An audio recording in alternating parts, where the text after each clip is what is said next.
Et nous sommes de retour au plateau pour la dernière partie de cette émission. Nous abordons notre quatrième sujet. Nous parlons à présent du Togo. Les églises méthodistes et luthériennes appellent à la justice sociale.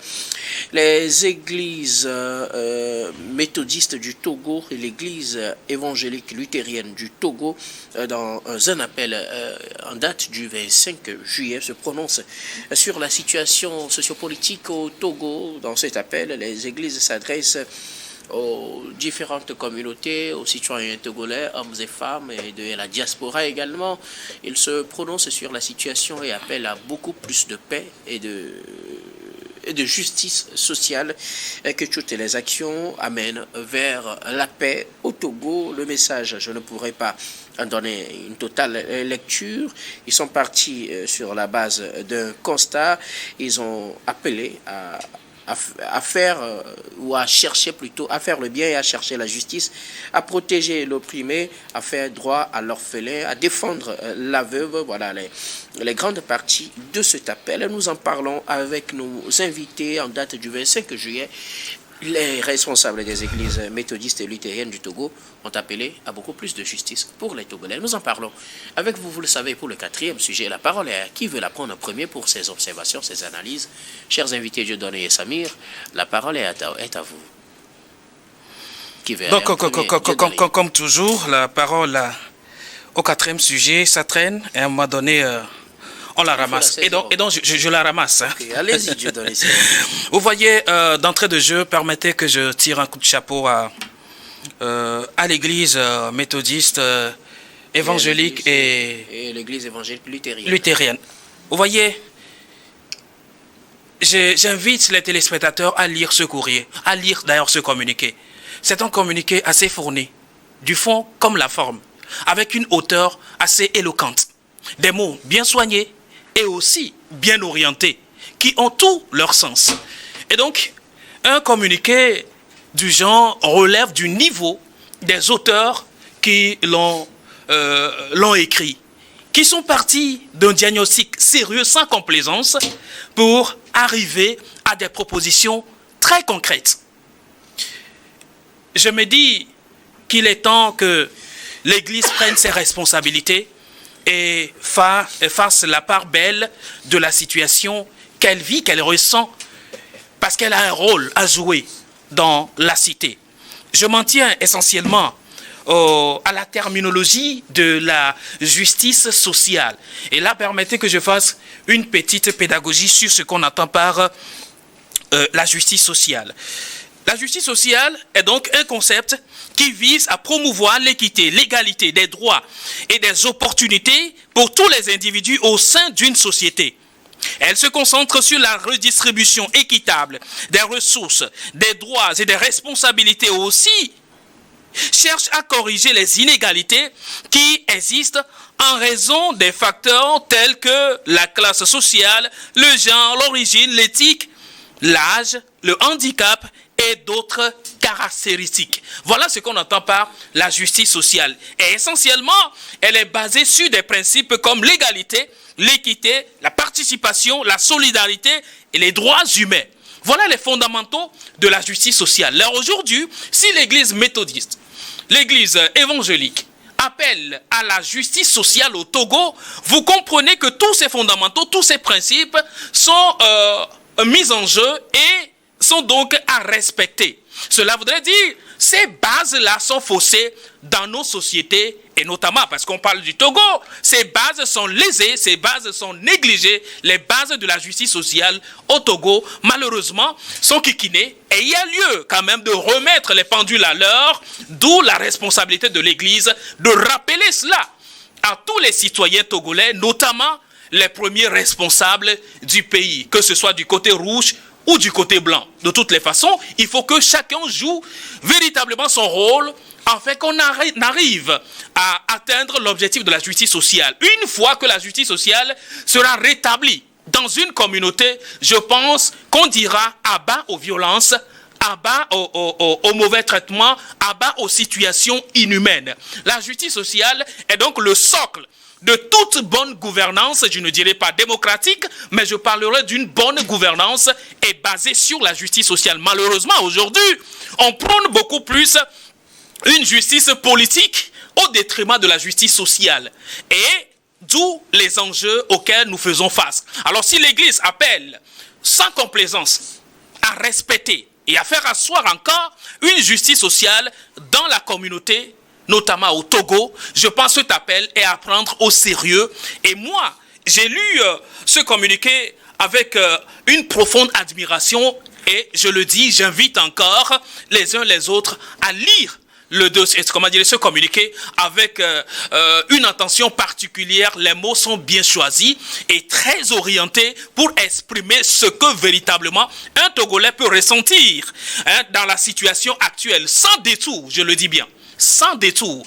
Beaucoup vivent et lisent la situation sociopolitique du Togo, mais choisissent dire ce qui n'existe pas, malheureusement. Je crois que l'Église est dans son droit de dire rien que la vérité, mais appeler les positions à une sorte de conciliation basée sur une sorte de justice qu'on appelle aujourd'hui la justice sociale. Mais avant que cette justice sociale ne joue pleinement son rôle, il faut que la justice administrative également soit mise en jeu et jouer pleinement son rôle. Les juristes sont là pour nous en parler davantage. Malheureusement, aujourd'hui, la juridiction administrative n'a plus sa place dans nos communautés. Et on fait beaucoup plus appel à une justice de la jungle. Je crois que l'Église en appelle véritablement à la fin de la justice de la jungle au détriment de la justice sociale. Et ça, c'est un appel que nous pourrons qu'applaudir pour l'instant. Voilà ce que je peux dire sur cet appel de l'Église que je félicite. Merci beaucoup à vous, Dieu de la Siwano. Je reviendrai à vous tout à l'heure. Samir Orosama, les églises méthodistes et luthériennes appellent à une justice sociale au regard du contexte et de la situation que traverse le Togo. Voyez-vous, docteur, lorsque vous êtes dans une société où vous êtes des groupes organisés, parce que je pense que l'église méthodiste et l'église évangéliques luthériennes ne sont pas les premières à réagir par rapport à la situation socio-économique que traverse notre pays au cours de ces dernières semaines, voire derniers mois. Lorsque vous êtes dans une société organisée, ou lorsque vous êtes des groupes organisés, vous êtes des structures bien assises et tout, vous avez un certain nombre de privilèges que certaines personnes physiques n'ont pas véritablement. Vous avez la possibilité, parce que vous êtes des leaders religieux, parce que vous êtes des porte-voix d'une part importante de la population, vous avez la possibilité d'avoir accès à un certain nombre de sphères politiques.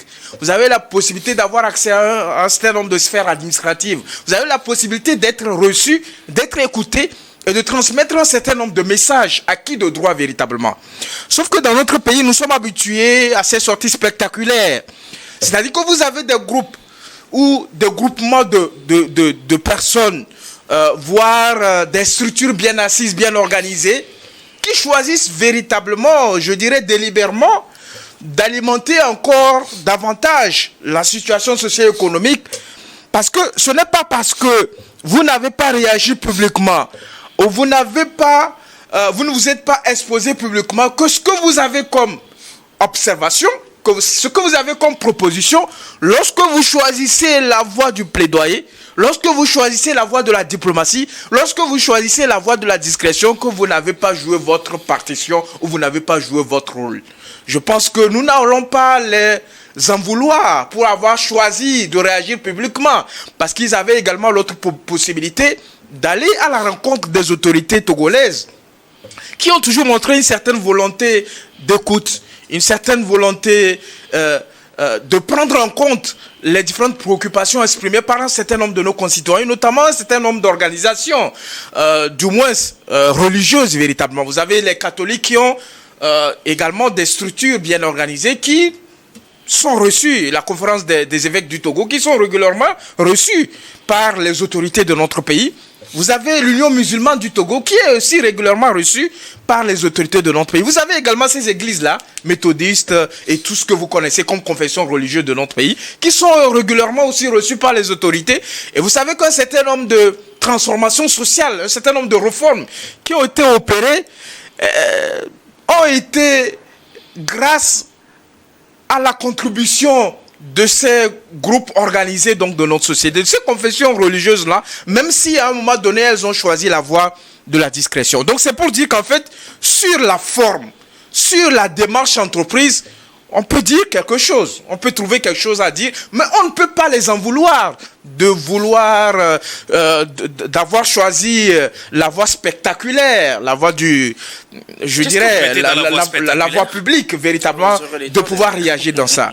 Mais en fait, quand on regarde leur sortie, je suis content que notre cher ami ait reconnu la forme respectueuse, parce que eux, ils ne se sont pas donnés à des insultes, ils ne se sont pas donnés à la propagation de la violence, ils ne se sont pas donnés à la promotion de la haine. Et à chaque fois que vous avez des citoyens, vous avez des structures ou des groupes organisés qui réagissent avec une forme de non-violence véritablement, avec une forme respectueuse, moi je suis de ceux qui saluent cela. Parce qu'en fait, quand vous êtes dans une société et que vous vivez un certain nombre de réalités, parce que eux, ils rencontrent régulièrement les fidèles. Ils savent mieux ce que les fidèles rencontrent quotidiennement dans leur ménage. Et d'ailleurs, même vous avez un certain nombre de structures religieuses qui apportent des soutiens réguliers, donc qui apportent donc des soutiens réguliers donc à ces fidèles et tout cela. Mais au-delà de tout ce qu'on peut dire, du caractère pacifique, du caractère respectueux, de leurs interventions qu'on salue, mais ils ont oublié un aspect, docteur Guillaume. Ils ont oublié qu'eux aussi, ils ont la responsabilité de participer à l'éducation de nos concitoyens. Parce que les violences dont on a assisté au cours de ces dernières semaines, au cours de ces derniers mois dans notre pays, mais les confessions religieuses, ils ont une part de responsabilité. Parce qu'à l'église, dans les Saintes Écritures, on nous enseigne que lorsque vous êtes dans une cité et qu'il y a des problèmes dans la cité, ben, il faut choisir des voies pacifiques pour pouvoir revendiquer cela. Vous avez Mahatma Gandhi qui a toujours prôné cette voie de pacificité, cette voie pacifique de pouvoir réclamer un certain nombre de revendications. Donc si l'Église aujourd'hui, elle, qui s'adonne à cet exercice de constat, ce qui est normal véritablement, s'ils omettent dans leur réaction de souligner qu'eux aussi, en tant qu'une part importante de notre société, ils ont manqué à leur devoir d'éducation de nos concitoyens, je pense que là, ils sont en train de faire fi de mauvaise foi véritablement. Parce que ce soit l'église catholique, que ce soit l'église presbytérienne, luthérienne, que ce soit la religion musulmane, la religion animiste, je pense que chacun d'entre elles, en tant que confession religieuse, ils ont le devoir d'éduquer nos concitoyens sur l'attitude à adopter par rapport à un certain nombre de problèmes que nous rencontrons, mais également parce que c'est à l'église qu'on nous enseigne le respect de l'autorité publique. C'est à la mosquée qu'on nous enseigne le respect de l'autorité de l'État. Alors que ceux qui sortent là, nos concitoyens, nos frères, nos sœurs qui sortent, mais quand vous regardez, vous fouillez bien, ben, vous retrouverez certaines de leurs confessions religieuses. Vous retrouverez les catholiques, vous retrouverez les musulmans, vous retrouverez les animistes. Donc nous avons une croyance religieuse. D'ailleurs, même la constitution de la République togolaise est portée au nom de Dieu Tout-Puissant. Ça veut dire que nous accordons une certaine importance à Dieu. Donc nous devons extrêmement nous remettre en cause en tant que religieux. Qu'est-ce que nous avons manqué dans nos responsabilités qui fait que nous nous retrouvons dans une situation déplorable d'ailleurs, que nous condamnons véritablement. Alors, et voir dans quelle mesure eux aussi ils peuvent contribuer.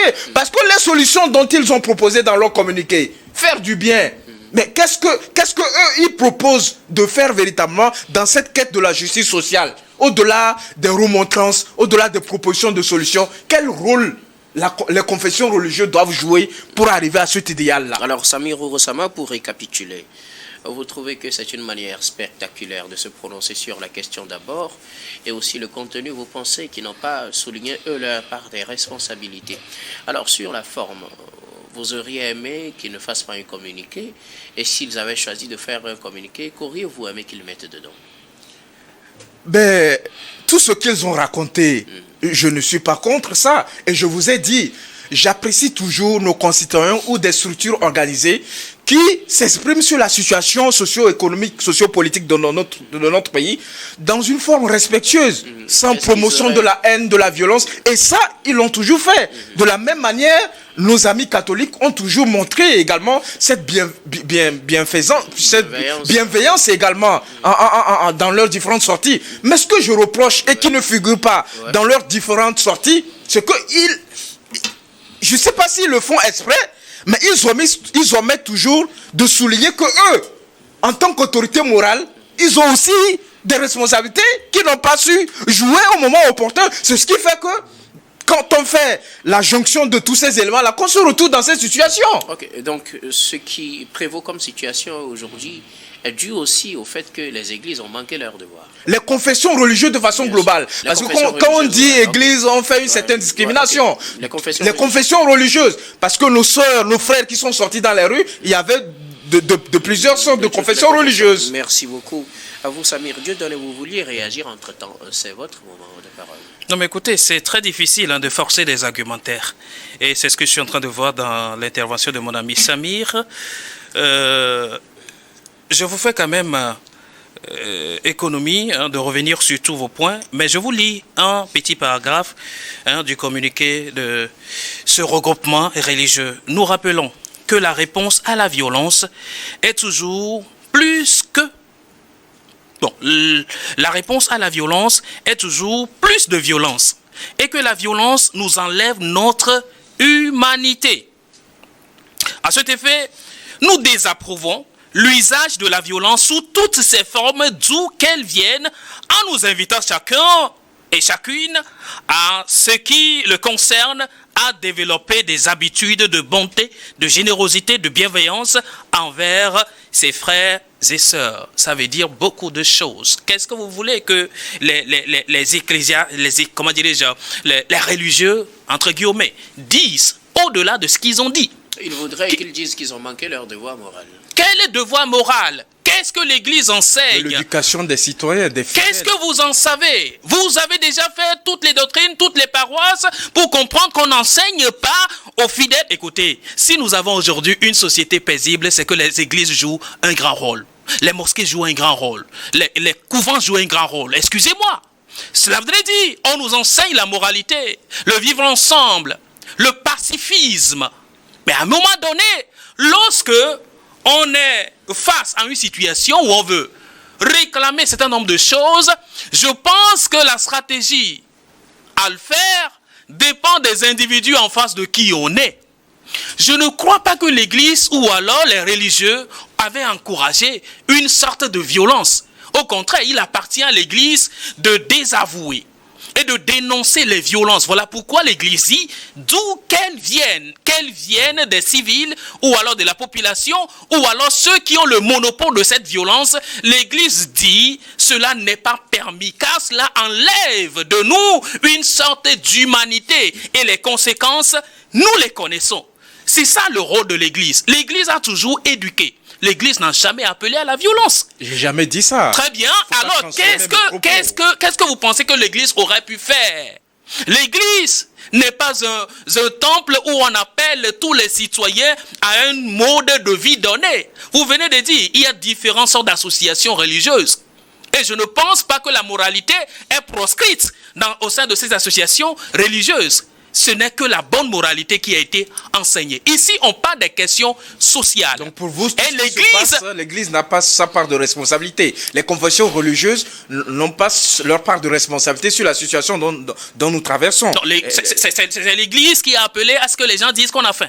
Non, vous ne répondez pas. Très bien. Et donc, je suis surpris de savoir que vous êtes en train de fabriquer un raisonnement qui n'existe pas. On dit, devant une situation, comment réagir? Comment est-ce que le citoyen doit réagir? Comment est-ce que celui qui possède le monopole de la force doit réagir? L'Église est appelée à jouer le juste milieu et à appeler à la raison au niveau de chaque citoyen. C'est ça le rôle qu'elle est en train de jouer. L'Église n'aura pas un autre rôle à jouer en amont. Les rôles à jouer en amont, ce sont les vendredis, les dimanches, je ne sais pas, les jours de culte où l'Église appelle au respect, à l'autorité, bien évidemment, mais aussi à la recherche de la protection de sa dignité.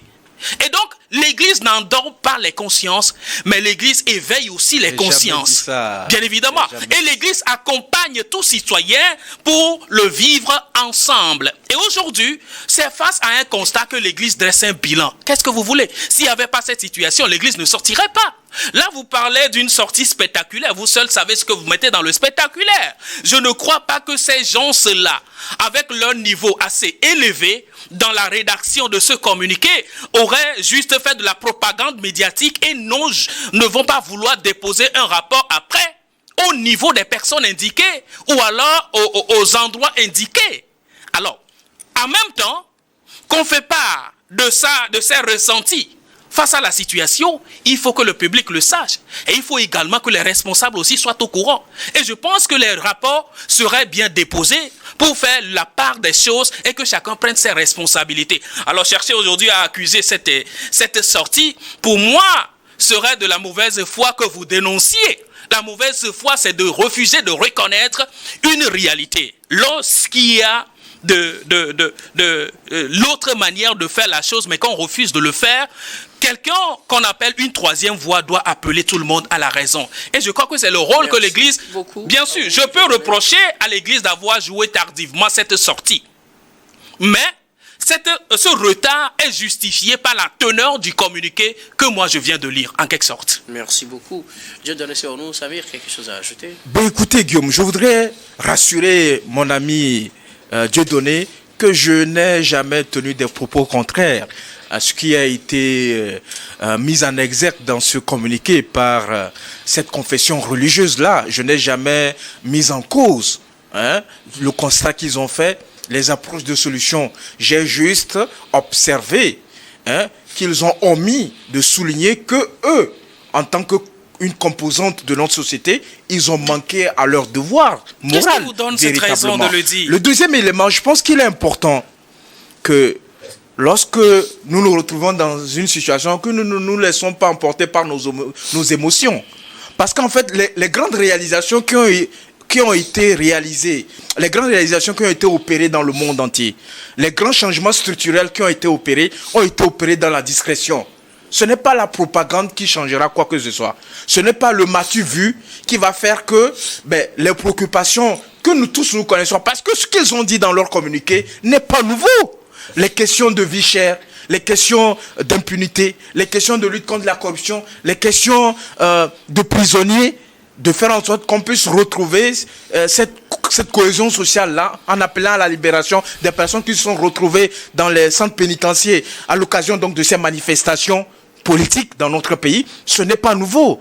Peut-être que c'est nouveau parce que c'est eux qui le disent aujourd'hui, mais ce sont des réalités que nous connaissons véritablement. Et donc nous devons faire un effort majestueux de faire en sorte que dans ces situations-là, que nous ne nous laissons pas emporter par nos émotions et de faire en sorte que les projections que nous proposons, que ces projections-là, qu'elles empruntent la voie qui permettrait véritablement d'aboutir à un résultat efficace, que de faire du bruit à la fin, on ne voit pas des résultats véritablement. Merci. Et donc je pense que nous devons véritablement prendre en compte cet aspect-là. Merci beaucoup, Samir Oussama. Vous voulez réagir? Oui, très rapidement. Quelques secondes, puisque le temps est contre nous. Bon, très rapidement, moi je voulais lire une portion de ce communiqué toujours. Le communiqué qui dit « Par ailleurs, nous constatons le développement d'une néo-bourgeoisie ostentatoire, provocante et méprisante, dont le comportement contraste avec nos valeurs traditionnelles de solidarité, du respect de l'autre et de vivre ensemble. » Voilà l'Église qui appelle au vivre ensemble. Mais les contrastes, quels contrastes plutôt qui vont avec ce vivre ensemble sont à relever. Et il appartient à ceux sur qui ces observations sont dirigées, de corriger ces genres de choses pour qu'on en arrive au vivre ensemble. Les mots sont vieux, comme vous le dites, mais est-ce que les solutions sont vieilles également? Si les solutions ne sont pas vieilles, cela veut dire qu'elles ne sont pas arrivées. Et donc il faut les rappeler toujours pour qu'on en Merci. arrive au vivre ensemble. Ce n'est pas une Nous chanson, arrivons c'est une pratiquement attitude en tout à la cas. fin de ce numéro, mais avant de nous séparer, nous allons faire notre habituel dernier tour de table. Ce sera pour vos mots de fin sur un sujet de votre choix. Je commence par vous, Samir Ourossama. Ben écoutez, Dr Guillaume, je voudrais d'abord vous remercier pour cette invitation. Merci pour cet honneur-là. Ensuite, comme j'ai pris l'habitude depuis un très bon moment de le souligner, nous sommes en période de vacances. Ce sont des moments souvent d'inattention, des moments de délaissement d'un certain nombre de nos frères, de nos petites sœurs et tout cela. Et c'est souvent des moments où souvent certains apprenants contractent les grossesses précoces et tout, les questions de banditisme, les questions de violence et tout. Et donc, en tant que parents, nous devons prendre sur nous cette responsabilité-là de permettre donc à nos progénitures d'avoir des compétences supplémentaires tout au long de ces vacances-là, une activité génératrice de revenus, un voyage de détente, une sortie, un apprentissage d'un métier et tout cela. Je pense que ce sont des moments où certains élèves, certains apprenants profitent pour faire valoir un certain nombre de leurs talents, de leurs compétences. Et donc j'invite les parents à redoubler d'efforts dans la manière dont ils se comportent donc avec leurs enfants tout au long de cette période cruciale. Merci beaucoup. Samir Ourossama, vous êtes juriste et président de l'ICJVE, l'initiative citoyenne des jeunes, la voix des enfants. Merci d'être passé sur ce plateau. C'est toujours un plaisir d'être sur votre plateau, C'est un docteur. plaisir partagé, Samir Ourossama. Dieu donne ses nouveaux mots de fin. Moi, je voudrais encourager les Togolais à l'habitude de la plainte. Qu'est-ce que j'appelle par la plainte? Il faut arriver à adopter la procédure de la plainte. Lorsque vous êtes en face d'un service public mal accordé, vous êtes en mesure de vous plaindre. Malheureusement, le Togolais n'a pas ce sens où cela lui a été retiré, je ne sais pas. C'est à vous, les juristes, de nous apprendre, de nous amener à ces écoles, comment se plaindre pour pouvoir rétablir une situation en matière de services publics. Malheureusement, vous rendez dans des services publics aujourd'hui, vous avez l'impression qu'on vous fait une faveur. Les services publics, nous sommes des employeurs, des agents publics. Il faut qu'on arrive à faire comprendre ça quand même à la population. Et donc, la population a droit à un service public équitable. Ce n'est pas une faveur. Mais malheureusement, le Togolais se tord de douleur dans son coin. Il ne peut pas parler, il ne peut pas mettre son écrit et déposer à l'endroit indiqué. Il y a des endroits indiqués pour des plaintes. Si vous arrivez dans un endroit de service public où vous n'avez pas été satisfait. J'apprenais tout dernièrement un accidenté qui est décédé pour avoir été vu tardivement. Accidenté, amené à l'urgence. On dit les agents ne sont pas là et donc on ne peut être soigné qu'à partir de 21 h et c'est déjà trop tard. Comment se plaindre dans ces cas de figure? Apprenez-nous cela. C'est ça aussi qui contribue au développement et au vivre ensemble. Ne nous retirez pas les droits. Apprenons-nous à réclamer aussi nos droits de façon très intelligente et pacifique. Je voudrais aussi poser une question pour finir. À quand la libération de l'Internet, s'il vous plaît? À quand la libération de l'Internet? C'est important. Je veux savoir si un jour on pourra arriver à libérer entièrement la connexion, car ça nous fait perdre aussi de l'argent à l'État. Merci beaucoup. Dieudonné Sewono, vous êtes journaliste, directeur général d'Elios Service. Merci d'être passé sur ce plateau. C'est moi qui vous remercie, docteur. Nous espérons que votre question a été écoutée par qui de droit. Je l'espère bien. Nous disons également merci à toutes les équipes techniques et rédactionnelles qui nous ont aidés à préparer et à présenter cette émission. Merci beaucoup à Pierre Kobaniko à la réalisation, à Solange Gueli, Richard Amédessois à la diffusion. Merci à Richard Kofanga qui a assisté Stéphane Kouanou à la caméra. Et surtout à vous, très chers téléspectateurs, de nous avoir suivis.